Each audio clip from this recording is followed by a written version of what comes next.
Hi friends, welcome to my channel. இன்னைக்கு 11th Mathsல basic algebraல exercise 2.11ல sum வந்து 5th sum தான் பார்க்க போறோம். Find the radius of the spherical tank whose volume is 32 pi by 3 units அப்படினு சொல்லி கொடுத்திருக்காங்க. Volume வந்து கொடுத்திருக்காங்க, ரேடியஸ் வந்து கேட்டிருக்காங்க. சரிங்க, spherical tankோட வால்யூம் வந்து கொடுத்துட்டு ரேடியஸ் வந்து கேட்டிருக்காங்க. இப்போ நம்ம கொடுத்திருக்கதை எழுதிக்குவோம். என்ன கொடுத்திருக்காங்களோ அதை எழுதிக்குவோம். 32 pi by 3. இப்ப வால்யூம் வந்து நமக்கு தெரியணும். என்னன்னா 4 pi 3 pi r cube. Spherical டேங்கோட வால்யூம் வந்து என்னது 4 pi 3 pi r cube. அது வந்து 32 pi by 3 அப்படின்னு சொல்லி நமக்கு கொடுத்திருக்காங்க. சரிங்களா, இதுல இருந்து ஆரோட வேல்யூ வந்து நம்ம கண்டுபிடிக்க போறோம். அவ்வளவுதான், சிம்பிள். அப்ப ஆரை மட்டும் வச்சுட்டு மீத எல்லாத்தையுமே இங்கிட்டு கொண்டு வந்துருவோம்.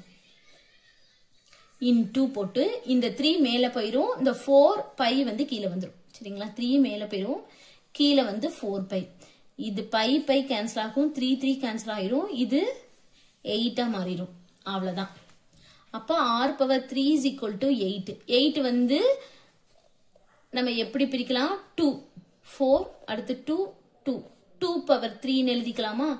அப்ப r power 3 is equal to 2 power 3.